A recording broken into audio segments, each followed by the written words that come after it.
আসসালামু আলাইকুম রব্বি ইশরাহ লি সদরি ওয়া ইয়াসসির লি আমরি ওয়াহলুল উকদাতাম মিন লিসানি ইয়াফকাহু কওলি। আলহামদুলিল্লাহ, সমস্ত প্রশংসা মহান রাব্বুল আলামিনের জন্য এবং আমাদের প্রিয় নবী হযরত মুহাম্মদ সাল্লাল্লাহু আলাইহি ওয়াসাল্লামের উপর অসংখ্য দরুদ এবং সালাম। আমি আজ একটা হাদিস আপনাদের সামনে আলোচনা করার চেষ্টা করব।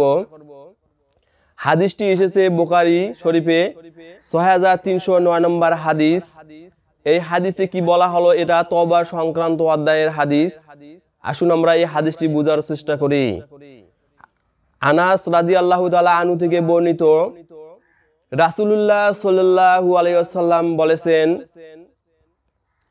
আল্লাহ তাআলা ওই বান্দার উপর খুশি হন যখন কোনো বান্দা যদি মরুভূমিতে তার উট হারিয়ে ফেলে এবং কিছুক্ষণ পর যদি সেই উটটি যদি ফিরে পায় তাহলে কি রকম খুশি হয়। এই বান্দার খুশি চেয়ে আল্লাহ তাআলা বেশি খুশি হয়ে যান তখনই যখন বান্দা তওবা করে। আসুন আমরা একথা বোঝার চেষ্টা করি। এই হাদিস থেকে আমরা কি জানতে পারলাম? এটা বুখারী শরীফের হাদিস। আপনি যদি তওবা করেন, আল্লাহর পথে ফিরে আসেন, সৎ পথে ফিরে আসেন, তাহলে আল্লাহ তাআলা আপনার উপর রাজি খুশি হয়ে যাবেন। আসুন আমরা বেশি বেশি করে তওবা পাঠ করব, বেশি বেশি ইস্তেগফার পাঠ করব। আপনি যদি বেশি বেশি ইস্তেগফার পাঠ করেন তাহলে আপনি মুস্তাজাবুদ দাওয়া হতে পারবেন, অর্থাৎ আপনি যদি যে দোয়া করবেন সেই দোয়া কবুল হবে। এ সম্পর্কে একটা ঘটনা বর্ণিত হয়েছে। আসুন আমরা এই ঘটনাটি একটু জানার চেষ্টা করি। এক রুটিওয়ালার ঘটনা আমরা অনেকেই শুনেছি। সে কি করতো? রুটি বিক্রি করত। যখন সে আটার খামির তৈরি করত তখন সে আস্তাগফিরুল্লাহ পাঠ করত।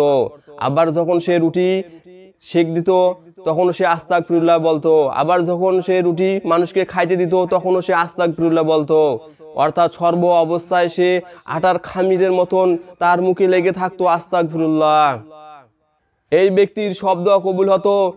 সে একদিন দোয়া করে বসলো যে, আল্লাহ, আমি এই জগতের শ্রেষ্ঠ ইমাম আহমদ ইবনে হাম্বল এর সাথে আমি দেখা করতে চাই। তার দোয়াও কবুল হয়ে গেল।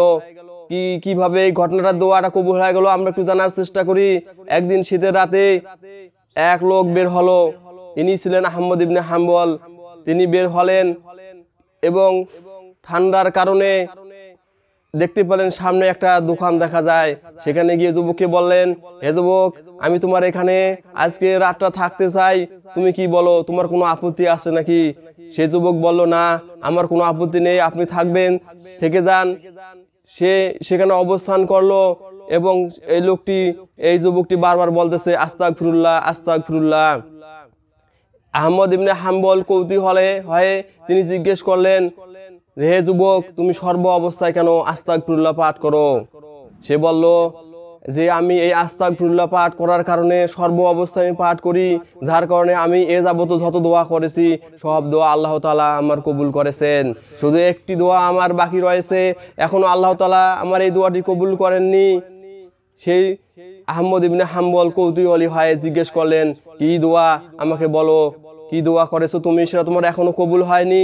সে বলল, এই জগতের শ্রেষ্ঠ একজন ইমাম রয়েছে, যার নাম হচ্ছে আহমদ ইবনে হাম্বল। এই লোকটির সঙ্গে আমি দেখা করতে চাই, আল্লাহ তাআলা যেন আমাকে দেখা করিয়ে দেন। এই দোয়া আমি করি, কিন্তু এই দোয়াটি আমার কবুল হয়নি। সে আহমদ ইবনে হাম্বল এই কথা শুনে অঝোর ঝরে কাঁদতে শুরু করলেন। বললেন, হে যুবক, তোমার এই দোয়া কবুল হয়েছে, আমি হচ্ছি আহমদ ইবনে হাম্বল। তাহলে আমরা কি জানতে পারলাম?